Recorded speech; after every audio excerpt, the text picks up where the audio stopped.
Hello, folks. Welcome back to the Whoop Podcast, where we sit down with the best of the best. I'm your host, Will Ahmed, founder and CEO of Whoop, and we're on a mission to unlock human performance. On this week's episode, Whoop VP of Performance Science, our principal scientist, Kristen Holmes, is joined by WNBA star Lexie Hull. Before Lexie was selected 6th overall in the WNBA draft by her Indiana Fever, she was a collegiate standout and a 2021 national champion at Stanford. During her collegiate career, she was a 3-time All-Pac-12 selection, a 2-time Pac-12 All-Defensive Team recipient, and a 2-time NCAA Tournament Regional All-Tournament Team honoree. She's represented USA Basketball at the international level, as well as when she was selected for both the 2022 FIBA and the 2022 AmeriCup teams. Most recently, Lexie was named Defensive Player of the Year for Athletes Unlimited. Kristen and Lexie will discuss Lexie's collegiate career at Stanford. She talks about winning the national championship and some of the biggest differences between being a student athlete and a professional athlete.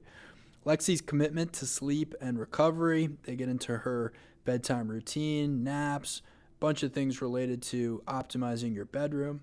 How Lexie manages her mental health.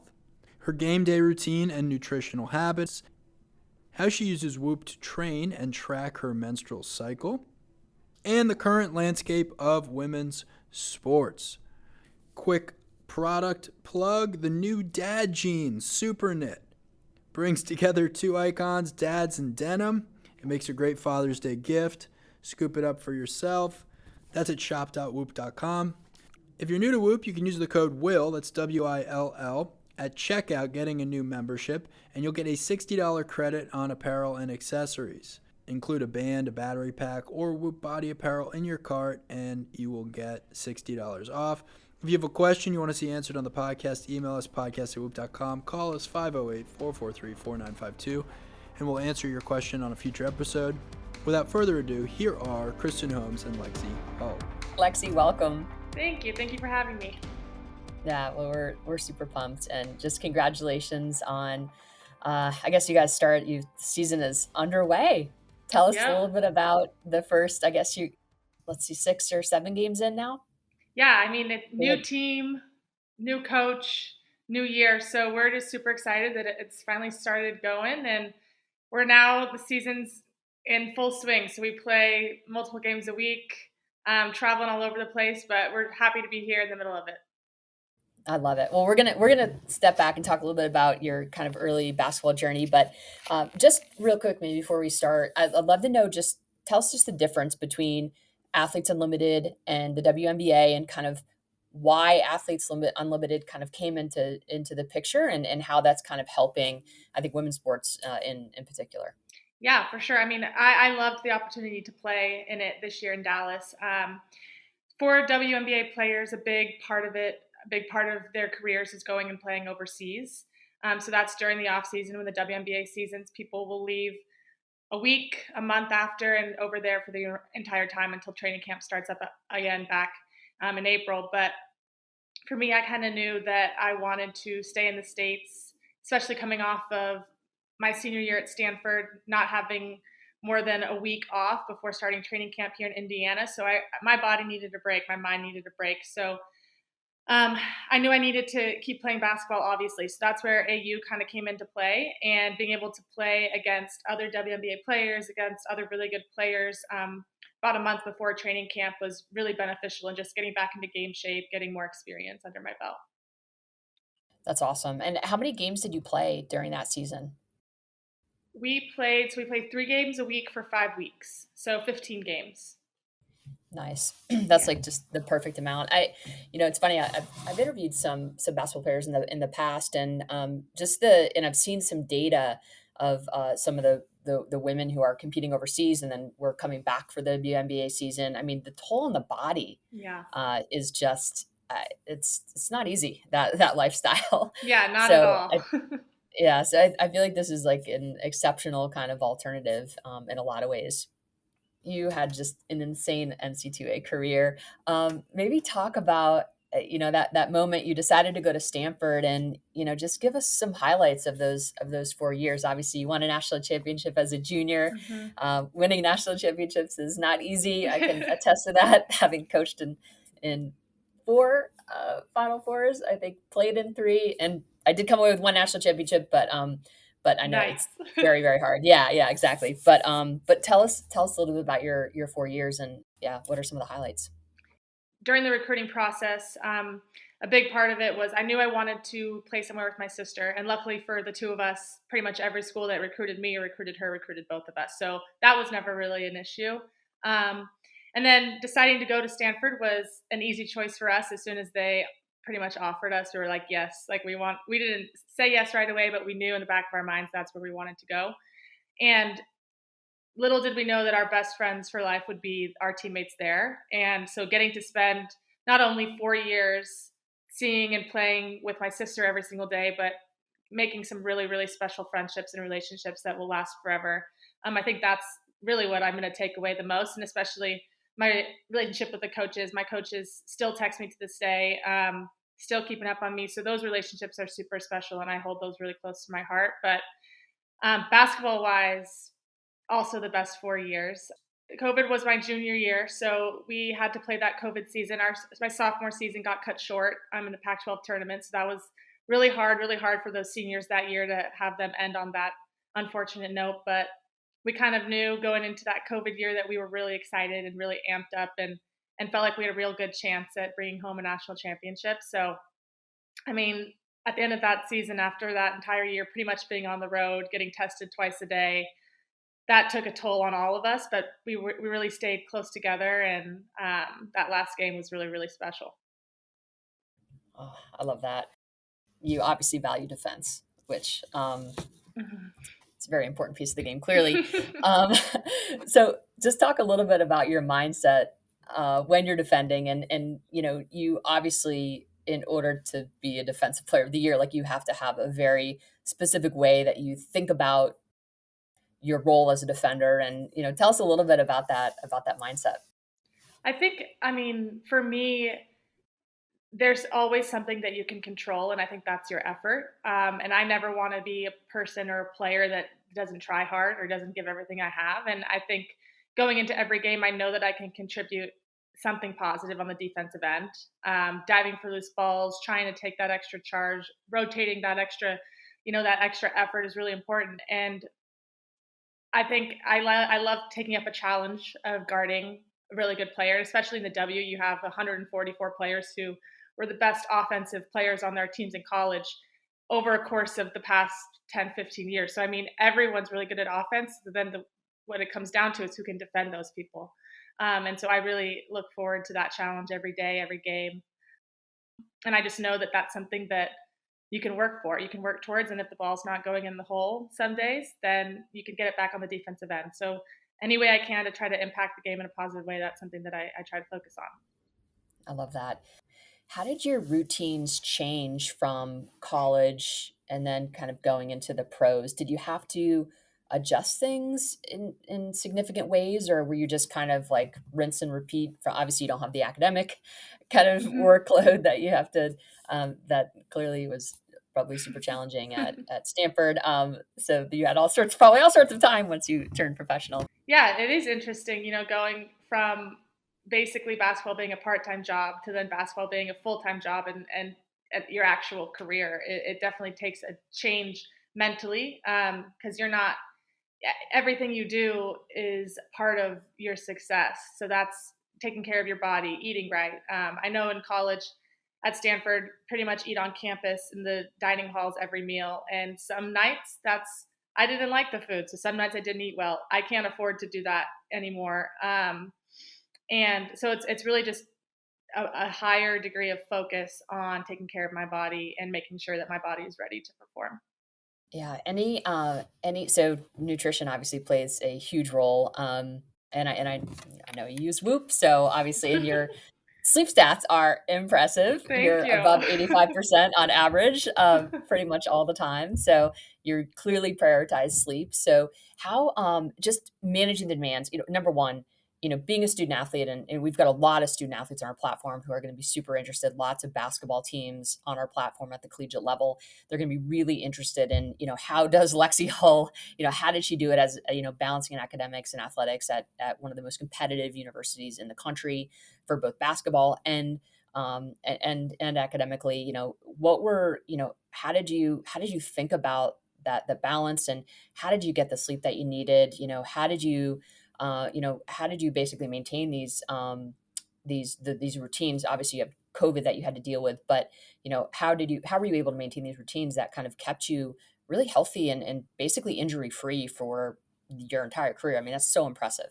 Thank you. Yeah, I mean, I definitely think it came down to finding any time I can to sleep. I was a big napper in college. I would bike back to my room for 20 minutes if I had time to, and I could fall asleep in that 20 minutes. I would get those extra minutes in if I could, and Amazing. trying to get in to bed as early as I could. And for me, I'm not necessarily a morning person, so I would sleep in as long as I could before, whether that was weights or my first class of the day. So I think it's just figuring out what your schedule is, and if you can, finding time to get naps in. That saved me in college. I think I would find any minute I could to take a nap. I was trying to Google real quick. Sherry Ma, she's a famous sleep researcher, and she did this really kind of historic study with Stanford basketball, but it might have been Oh, before your time, on sleep extension. And basically, if you can, kind of bank sleep and extend sleep, you can basically mitigate some of the deleterious physical and cognitive declines that come when you are in moments where you are not getting sufficient amount of sleep. So this concept of sleep banking, yeah, sleep extension just was kind of born. That research was born out of Stanford. I very wasn't sure. cool. I think you're too. I think it was before your time, but anyway, yes, napping is an amazing strategy for all human beings, especially student athletes, who are generally not getting enough time in bed, usually. So naps can be a great strategy to kind of minimize and manage sleep debt, that invariably comes, especially with travel. And for Pac-12, I'm trying to think, like, you guys, did you have to cross time zones a ton? Like, I feel like you probably play a bulk of your games on the West Coast, and then it's just tournament is when you really end up Yeah, kind of having to travel, like to South Carolina, for example. yeah, and we had a few preseason games, whether that was in Tennessee or other places that we would Mm, have a different time zone, but that was pretty rare in terms of our entire season. So yeah, yeah. travel wasn't too bad. Yeah. So you had some like fun early influences, right? Your dad was pretty active coaching you, and obviously your sister Lacie, were you guys super competitive growing up? Like, what was that relationship like? Oh my gosh, we were, I think, competitive to a fault at times. Can only We imagine. we my mom likes to tell the story, and I remember it very vividly too. We played one on one a bunch in our driveway. We had a basketball hoop, and one day I think we played a few games, and Lacie had beaten me every single game. And my mom's yelling, "Guys, come in! We have dinner!" And I was like, "I don't want to come in until I win." And so Lacie, I would make Lacie stay out there, and she's like, "No, I'm going to eat. Like, food's hot." And I sat in the grass and did not come in because I hadn't won yet. And I think that just kind of that happened both directions. We were so Yeah. competitive with each other.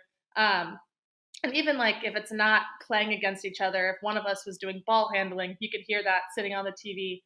I'd hear the balls out in the driveway or in the garage, and I'd be like, "Ugh, I guess I got to go now too. Like I can't be one sitting Yeah. here if she's getting better. I can't let her get better than me." So we definitely pushed each other our entire childhood. But I think it also came down from my parents. They're two very competitive people. From board games to card games to whatever. I mean, we're a very competitive household. So definitely definitely part of a reason of why I am so competitive today. That sounds like my family. Yeah. The chess games are like knockdown, drag out at this point. And my son literally, we started playing chess like over the holidays, and then and I would beat him like in like 6 moves and 12 minutes, and he secretly was like accumulating like a literally like a ranking, like a world ranking. Like he was playing like 15 games a day, like, and then over Easter, he's like, "Hey, do you want to play chess?" Like, just casually. I'm like, "Yeah, sure." He literally beat me in 6 minutes, like 3 moves. He's so So good now. he's like ridiculous. Yeah, he's got like a legitimate ranking. It's over 1,000 or something. I don't know. Oh Yeah, my he's gosh, that's awesome. I know. He's like legit player now. But yeah, I can definitely appreciate the family competition. It runs really hot in my Yes. household. Yes. I love that. I'd love to talk a little bit about. So this is I guess a segue, but just would love to hear your perspective on just mental health and just how you keep it all together. I think that there are just a lot of competing demands when you're playing professionally. There's a lot of pressure, I'm sure, and yeah, and just curious kind of what strategies to deploy, like what are some things that you've had to deal with in the past that that you've learned from. Just curious how you keep it together so well, Lexie. No, well, thanks. There's some days are harder than others. I think playing a sport that is getting more and more publicized, there's more and more people Mm, who have opinions. mm, And for me, trying not to see those or look at those helps me. So I hardly go on Twitter during the season. mm, There's things people say that one person says something that ruins my day, even though 10 other yeah. people back me up. And so that part's really hard at times. And someone told me recently, don't take criticism from someone you wouldn't take advice from. And I think that's something that has really helped me in just staying grounded and listening to the people that love me and the people that have my best interests at heart. And that helps me keep my mental good, just making sure that I know I'm where I'm supposed to be. I earned it. I worked for this. And some days I might not perform at my best. And knowing that, I put the work in to get here, that day's going to happen, but tomorrow will be better. Just trying to keep a positive outlook on life and positive outlook on the season, because the seasons can be long. Seasons goes in waves, games go in waves. And just knowing that it's a process, and every day you're just inching forward and trying to make an improvement 1% better every day. I think that's something that I try to focus on. But yeah, it can be challenging, and just keeping a close circle has helped me. Yeah, that's amazing. And I would imagine like just that helps you minimize distractions and just helps you keep focused and centered on Hmm. things that, matter to you most. And yeah, it's such a double-edged sword, because you kind of, I wonder how an athlete like yourself like deals with this, and just any professional athlete really, you've got incredible opportunities, right, to kind of showcase yourself. I mean, you're your own brand. Hmm. How do you kind of manage how do you manage that side of it? Just having to manage your own brand and kind of be out there on social media and Twitter, but also protect yourself from the glare, and just all of these opinions that really have don't matter, but Yeah. yeah, I guess I wonder how you engage, how you can kind of stay engaged and out there, but also protect yourself at the same time. Yeah, I definitely think social media is just such a big part of our lives now, and a big part of how we make money, essentially. And I think especially you see NIL taking off in the college space, and I had briefly a year of that, but it's bigger and bigger as time goes on. That you have to focus on it and you have to spend some time on it. And I think it's important to not let that distract you from really what's important. If you're not performing, or if you're not playing at your best, regardless of how you're doing on social media, regardless of how many likes or followers you have, that's not going to get you any farther in making a WNBA team or getting any more minutes in a game. So I think, depending on what your desires are, and for me, that's being a way, for me, that's making a positive impact in the game. It doesn't matter how I'm doing on social media. So that's kind of the second thought. Focusing on sports, focusing on getting better every day, focusing on being a better teammate, doing whatever I can for my team. That's number one priority. And then second, comes social media. So Yeah, amazing. That's an awesome framework. Do you have folks that kind of help you with all that? A my bit of a team? yeah, my agency, they'll find me things that I can post, find me deals I can make. So they do some of that for me, which is super helpful. Less thought and less work for me, for sure. Yeah. I would imagine though it does come down, like you have to still put some time into it. But now I don't know how student athletes do it. I can't imagine. You said you had 1 year as a student athlete. Do you have some advice for athletes who are navigating the NIL process? I mean, I think you're going to get out what you put into it. So depending on how much you want to put into it, how much time you can have, how much time you have to put into it, do what you can. In college, I was a big planner girl, so I would plan out my No, day hour by hour. That's how I'd fit in my 20-minute naps. But that's right. if I, if I only have one class on a Wednesday, then maybe I can spend 30, 45 minutes trying to post something on Instagram or post something on TikTok, whatever that is.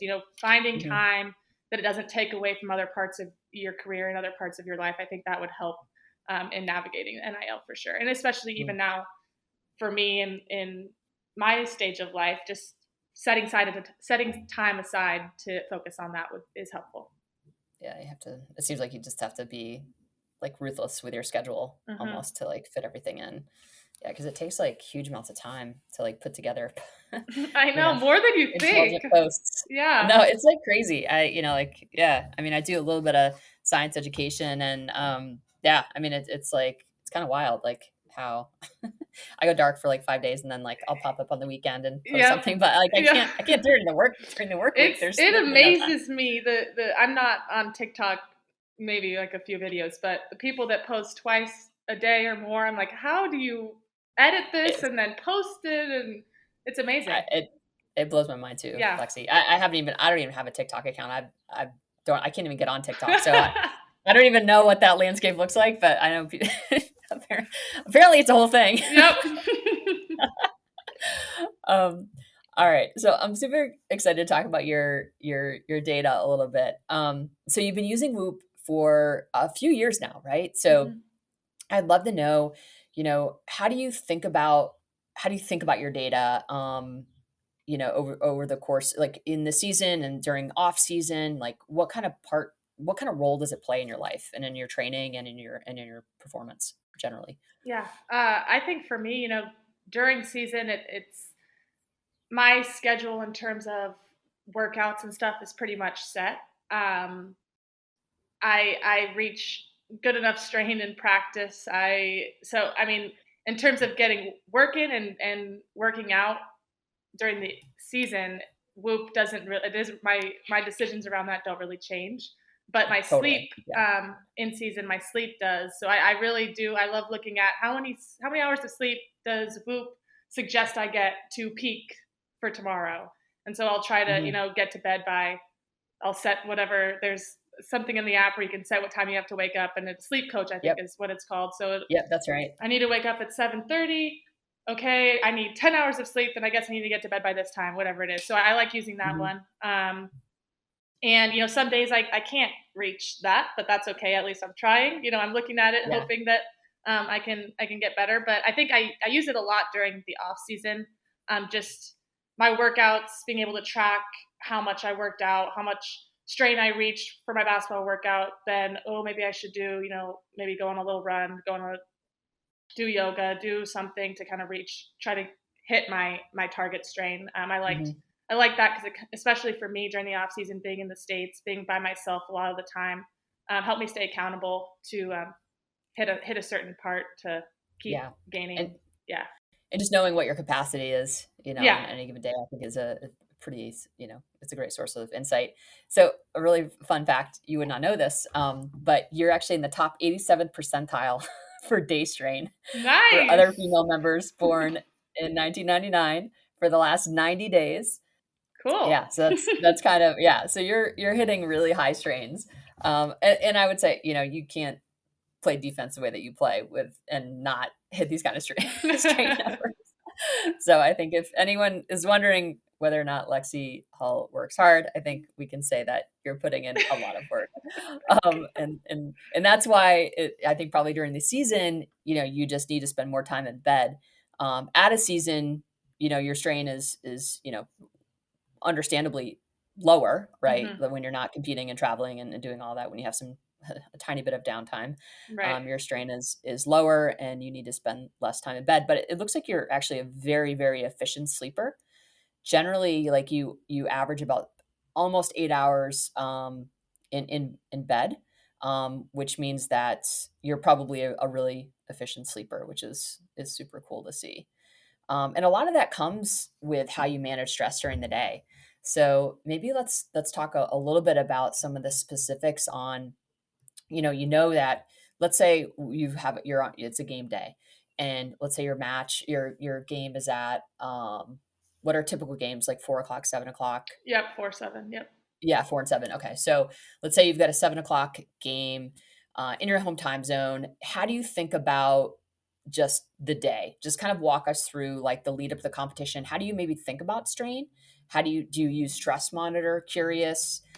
We can kind of talk about maybe how you potentially could use that to kind of manage, how much gas you have in the tank kind of going Hmm. into that 7 o'clock game. Yeah, just curious how you think about it. Yeah, so I haven't really used the stress monitor yet, so I'm Mm, curious what you have to say about that. But yeah.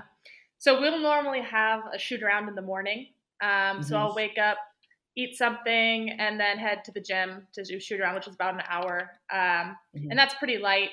For whatever reason, my strain is always still around like 10, 11 for that. I'm like, why am I so? I wish I had it when I was an athlete, because I would like come out of like shoot arounds and I'd be just like drenched. I'd be like, Yeah, because I'd be running the other teams. Feel like it was my primary sport in college. So basketball, I was always, running the other team's offense and doing that sort of thing. So you're still running around. I was trying to like, win a spot. So I was just like working so hard, but I can't even imagine what my strain would have been during on game day, during these stupid shoot arounds. But Yeah, so I'll do that, shower, eat something again, and then come back to my apartment and just kind of chill, hang out, watch TV, read.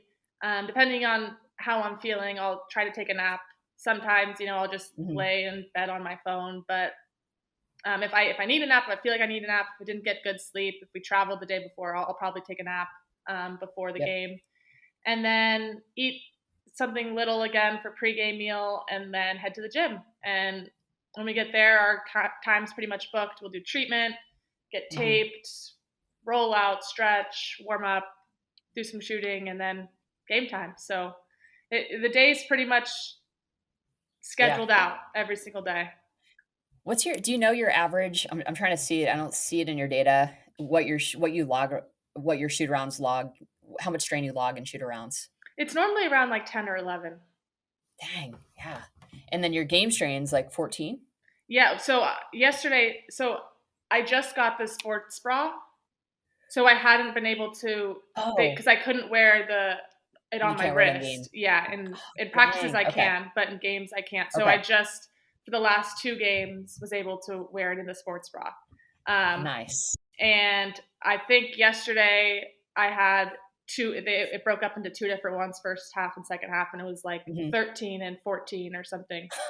So Dang. yesterday it was like a 10 for shoot around, 13, 14. So it was a packed day, but it was cool to That's see because crazy. I had been pretty curious about that. Yeah. Do you do any specific recovery modalities? So do you engage in like, a sauna and cold, or yeah, Yeah. any of those kind of stick out for you? Yeah. So I'll ice bath after every practice. After games is tough because I typically just want to get out of there, get something Yeah. to eat, and I'll ice, but like I won't get in the ice tub. But Yeah. I'll Normatec every day. I'll get massages. That's pretty much it. Interesting. Do you get like a kind of a dopamine hit from the ice bath? Do you get like a kind of a surge of energy? Um, maybe because I know practice is over, I get to go home and Yeah, you're like so happy. um, Yeah. but Do you guys use it as part of a strategy to reduce muscle soreness? Is that, or that's are pretty you much that's what I use it that's for. the Yeah. okay, gotcha. Yeah. Yeah. There's some good evidence for that. Yeah, kind of. We some of the professional ice hockey guys have been doing the 30-second cold shower before they actually get onto the ice, to Interesting. just kind of get the dopamine, the alertness going, and yeah, just kind of like revs the system Wake up, you like up. shocks the system. Yeah. So I know that has been an effective strategy, just in case you want to, yeah, build another Yeah, cool. another protocol in. Yeah, and then sauna before bed or a nice hot shower before bed can always be good too, to help you fall asleep a little faster.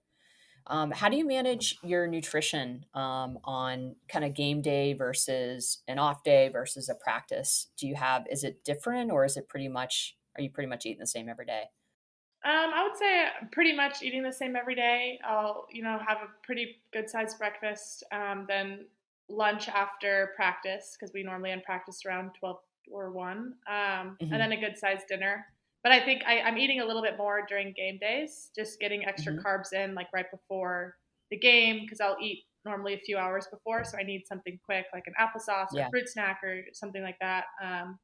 So just a little bit more, but normally following every workout with a protein shake too. So I feel like I Nice. get in a lot of food, but it all goes away. I Yeah. think just working too much. I know. Yeah, I just wonder, I'm like, with this kind of like strain, I mean, you're burning huge amounts of calories. Lexi, curious, do you track your menstrual cycle on Whoop? I do, yeah, I do. Nice. What have you seen any relationships between kind of different phases of your menstrual cycle and kind of how you're training? Like, are you using those data to just kind of help you strategize around different times of the month? I haven't used it to really change anything that I've Yeah. done, but I definitely there are days where I feel like lower energy Hmm. around certain parts of that. But yeah, I've seen videos and stuff of people really saying like this day of your menstrual cycle you should do this type of workout because it'll help you do this, this, and this. And I haven't tried that, but Yeah. I mean, I think that with elite athletes like that, I don't know that that really holds true. yeah. To be honest, like I think it's more about yeah. I mean, there's definitely going to be during the luteal phase, kind of leading into menses.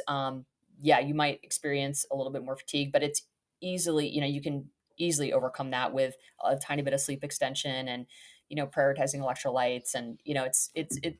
I don't think egregious changes are required, but yeah, I was just curious if you kind of noticed anything with your own cycle and I kind of did how that notice affects in them. the off season because I was pretty much lifting every single day, which I hadn't Mm, done prior, just because now I had the time. And definitely during my cycle, I there were days where I was like, I cannot even get close to mm, lifting the amount that I did last week. Or some days I was like, oh my gosh, I lifted so much more. So it definitely it was interesting because it altered my ability to lift certain amounts, mm. which I wish I would have tracked more. I was kind of just more like a mental note, but Yeah, yeah, yeah. I mean, we do see again,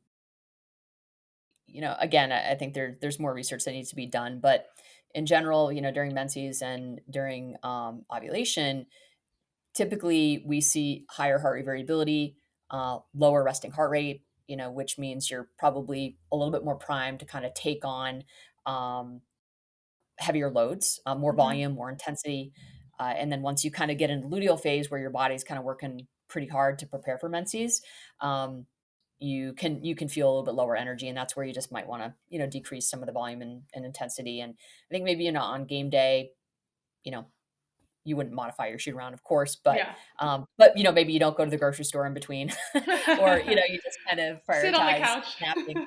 Yeah, sit on the couch a little bit. It's a good excuse. And then I think too, sleep extension kind of going into that week prior to menses can be good strategy as well. So just knowing that your sleep is going to be a little bit less quality and slightly more disrupted, not really probably in a meaningful level, but I think some athletes can notice it a little bit more than others. So, kind of that after ovulation week leading into the week prior to menses, yeah, sleep extension can be a really good strategy too.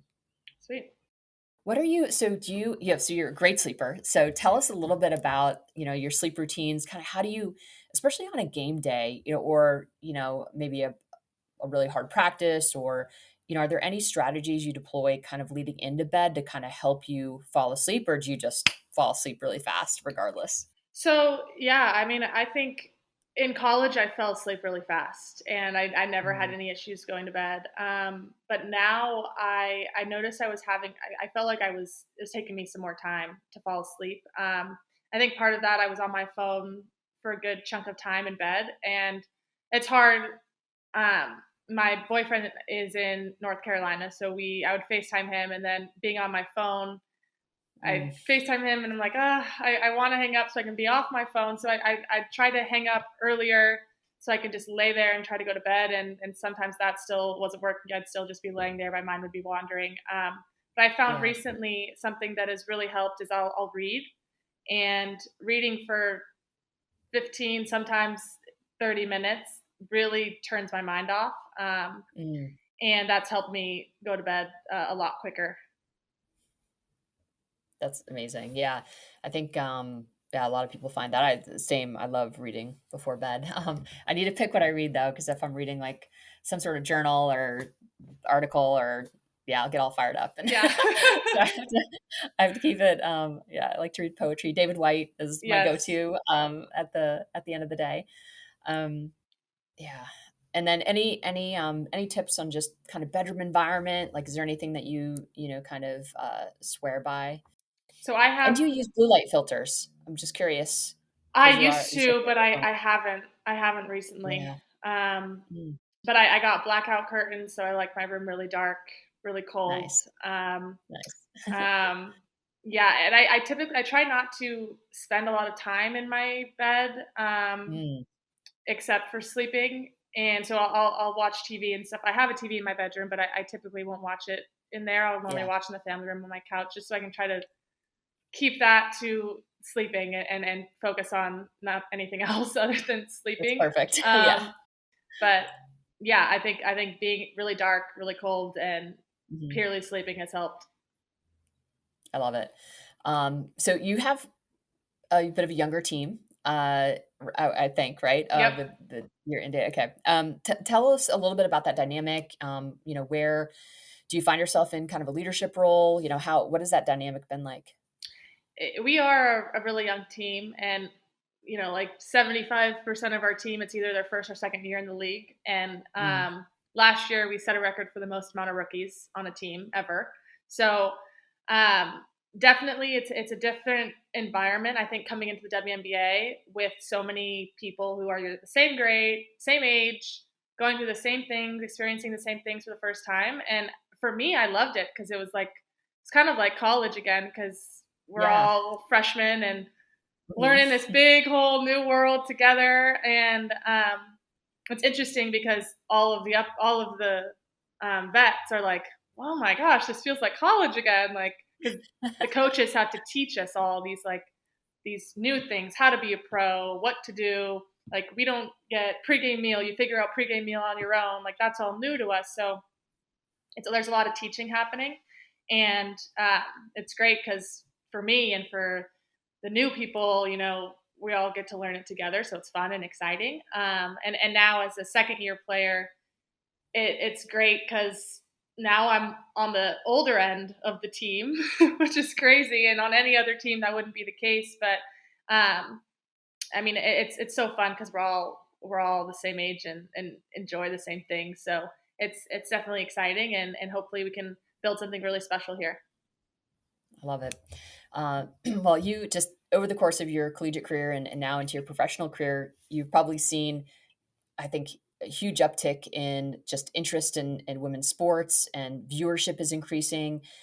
Tell me a little bit about just your perspective on just that landscape in general, and where do you see it trending, and what are you excited about? What do you feel like is still challenging? I'm curious to get your thoughts. I mean, it's definitely exciting to kind of be in the middle of it and see the improvement happening, see the viewership of March Madness just skyrocket, going to a restaurant or a bar and seeing women's basketball on TV. Like, that's never been here before. So it's super exciting. And, people, I'll meet someone and they'll ask, what do you do? I say, I play basketball. And they're like, oh my gosh, did you watch Do you know Caitlin Clark? Did you see LSU? Like, people are talking about it now. And that's something that we can be super proud of. I think it also leaves a lot of room for growth. And I think everybody knows that and everyone sees that because it's definitely more of a conversation now. But it's exciting. And it's exciting that I get to be part of 144 players this year and hoping to grow the WNBA, hopefully adding new teams, getting more viewers, getting more fans. It's an exciting time for women's basketball, and I'm really proud to be a part of it. I was on a few weeks ago. I was on campus, my alma mater. We had an alumni event, and Caitlin Clark had like bodyguards, and I mean it was like the whole nine. Yeah, oh my God, I was like, dang. It's She was crazy. just autographs, just lines of people, like just want to get her autograph, and all the and I think at Iowa too, it's a special place. Like they're the women's athletics is really revered there, and lots of Yeah, support. But yeah, it was just cool to see. Um, it just see women's basketball in general just garner so much attention, and I just feel like that's going to trickle down to a lot of other sports, and for I sure. think it's all really exciting. What would for a business, for example, that's looking to invest in women's sports, like what would you say to them? I would say get in it now. Get in it while you can. I think Yeah, I think so too. it's gonna be harder. It's gonna be more expensive. It's gonna be more competitive as the years go on. And I think you just look at what college basketball players are doing right now. They're creating brands and they're creating names for themselves. And sooner or later, you're not gonna have the opportunity to get in. So I would just say get in now while you still can. Yeah, I love that. That's good advice. um, and do you have any, June kind of marks the passing of Title IX, the anniversary of Title IX. What are just some of your reflections on just Title IX and general, just kind of how far we've come, and but where are the gaps? What do you think we still need to close in order to kind of really get to that next level? I think there's a lot of things that the WNBA and Title IX has pushed forward women's sports, but there's clearly a large area of a large room for growth. I mean, a Yeah. big conversation right now is travel for WNBA players, and they've taken a step forward, but it's still there's still room for growth, and there's still room for growth in a lot of areas. I mean, players, in my opinion, shouldn't have to go overseas to supplement their incomes. Yeah. And creating more And we have opportunities. data that shows how tough that is on the Yeah, body. yeah, yeah. So protect our bodies and That's right. create more opportunities for us to stay here. And I think from my Mhm. experience, Athletes Unlimited is one step in trying to bring that, um, trying to make Mhm. that better. But I think between those two things, between pay and travel, I think those are two things Mhm. that are definitely tangible things that we can work on. Mhm. But in general, like we've kind of mentioned, I just feel like women's basketball, women's sports is going like this, and just to try to Yeah, keep it moving in that trajectory is super important. I love that. What would you say just with regards to travel? I do a lot of my research is around circadian things, so just kind of curious. What is it about the travel? Is it just kind of getting better flights, like hotels? Like what would you say is the problem? I think the problem is the flights. We stay at Mm, great hotels, but when we play, I mean, our schedule this week is we played yesterday, then we played in Chicago yesterday. We play in mhm, Minnesota on Friday, and we play back in mhm, Indiana on mhm, Sunday. So we're traveling pretty much every off day, which is really hard, especially when we're sitting in an airport for hours. Or we mhm, flew to Connecticut and we had to go to Atlanta to fly to Connecticut. So we're just sitting mhm. in airports, sitting in planes. We're all 6 foot or taller, so our knees are Yeah. hitting the seats. It's not ideal. There's no time for the recovery piece. Mhm. So just trying to figure out either that's the schedule, give us more days in between, or making the travel more accommodating for Mhm. us in terms of the flights. I think those are a couple of things. Well, if they want a circadian physiologist to help with the travel schedule, I raise my hand. I volunteer. I'll let them know.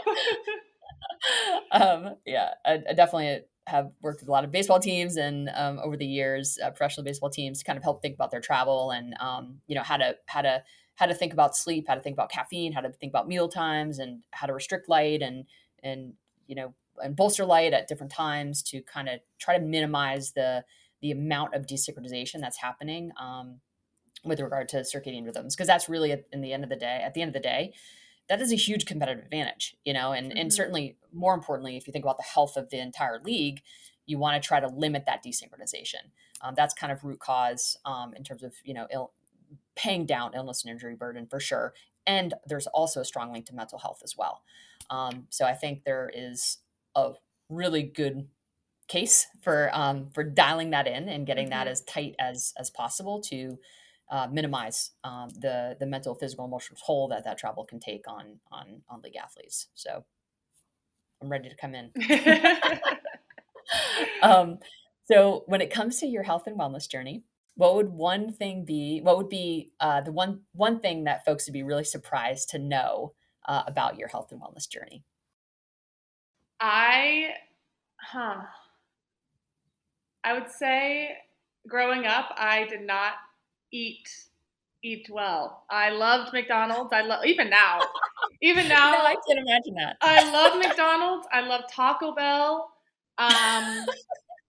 I love, I would love to eat that every day, but I know that's not going to help me in the long run. But I will say I have learned how to basically, I will eat those things still, but it's a matter of, not eating it every day, figuring out how to fit it in. I'm a biggest sweet tooth you'll meet. I have like ice cream, I have candy in my fridge. But it's figuring out how to ration it. And so every day I'll have dessert, either that's a bowl of cereal or ice cream, but it's a smaller bowl of cereal, a smaller bowl of ice cream, one piece of candy instead of the whole candy bag. Just limiting it as I've gotten older. That's been my journey. It's amazing.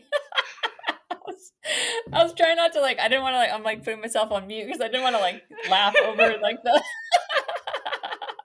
That was absolutely amazing. I'm just picturing your thought process, the bowl of ice cream and the cereal, just trying to figure out, all right, how do I not eat this entire bag of candy right now? Yeah. My sister and I, growing up, at McDonald's, we had a plan when we'd go. One of us would get the 2 cheeseburger meal. One of us would get the 10 chicken nugget meal, and we'd split it. So we got 1 cheeseburger and 5 chicken nuggets, and it was perfect. But not anymore. Again, it's so hard too, when you have a part someone like that, where it's you can just talk each other into that being a really good idea, so easily. Oh man, that's amazing. All right, when it comes to training, what are the 3 things that you care about most? Preparing, I think, is my number one thing. Preparing for games, preparing for practice. I think it all starts with that, whether that's watching film, watching the scout, watching myself, figuring out how I can be better. Number 2 is just effort. I think that's kind of my go-to word in everything I do. Just wanting to give it my full effort. If I'm going to go to the gym on a Saturday in the morning, I'm not just going to go to the gym on a Saturday. I want to get something out of it. So working as hard as I can for however long that is. And then recovering. So sleeping, taking care of my body after the fact to prepare for that next day. Because, for me, it's every day of the week I'm doing something for my body, doing something for my profession, and just making sure that I'm ready to tackle that next day. I love it. Well, you don't half-ass anything. You're so inspiring. It's been amazing watching your career. I'm just a super fan. Oh, thank you. And and it's just really fun to be able to talk to you today. And I think what you're doing for the game and is incredible, and you're such a phenomenal example for and all folks out there who are looking to bring their best every day. So thank you for being an inspiration and for being a part of the Whoop family for so long. And we feel really grateful to have you on the platform, and just to know that you use Whoop to kind of guide your decision making, and and to kind of stay healthy is really cool. So thank you. Well, thank you for having me. Thank you to Lexie Hull for sharing her training regimen and her outlook on the women's sports community. If you enjoyed this episode of the Whoop Podcast, please leave a rating or review.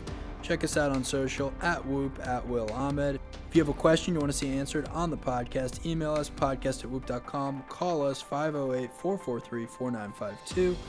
New members can use the code WILL to get a $60 credit on Whoop accessories when you enter the code at checkout. And that's a wrap. Thank you all for listening. We'll catch you next week on the Whoop Podcast. A big happy Father's Day to all our fathers out there. As always, stay healthy and stay in the green.